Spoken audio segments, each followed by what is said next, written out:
રાજસ્થાનથી એક ચોંકાવનારી ઘટના સામે આવી છે. અહીં બદમાશોએ બંદૂકની અણીએ લૂંટ ચલાવી છે. લગ્ન સમારંભમાંથી નોટોની માળા લઈને પરત ફરતી વખતે આ ઘટના બની હતી. પોલીસનું કહેવું છે કે આરોપી બદમાશો ટૂંક સમયમાં પકડાઈ જશે.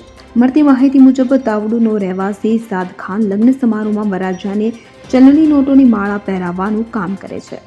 આ માટે તે 8 થી 10,000 રૂપિયા ભાડું લે છે. આ કામના ભાગરૂપે 1 જૂનના રોજ સાદ ખાન ચુહરપુર ગામમાં એક લગ્ન સમારોહમાં વરરાજાને માળા પહેરાવવા માટે 14.50 લાખ રૂપિયાની ચલણી નોટોનો માળા લાવ્યો હતો.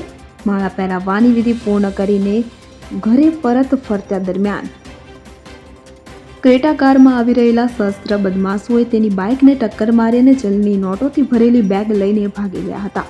લૂંટમાં માળા સપ્લાયર સાદ ખાનને પણ માથામાં ઈજા થઈ હતી. આ ઘટના બાદ પોલીસ વહીવટીતંત્ર સતર્ક થઈ ગયું છે અને આજે ભિવાડીના અધિક જિલ્લા પોલીસ અધિક્ષક અતુલ સાહુ, ડીએસપી કૈલાસ ચૌધરી, તિજારાના ડીએસપી શિવરાજસિંહ ભારે પોલીસ દળ સાથે ઘટના સ્થળે પહોંચ્યા હતા અને સઘન કાર્યવાહી હાથ ધરી હતી. Bureau report CN24 news.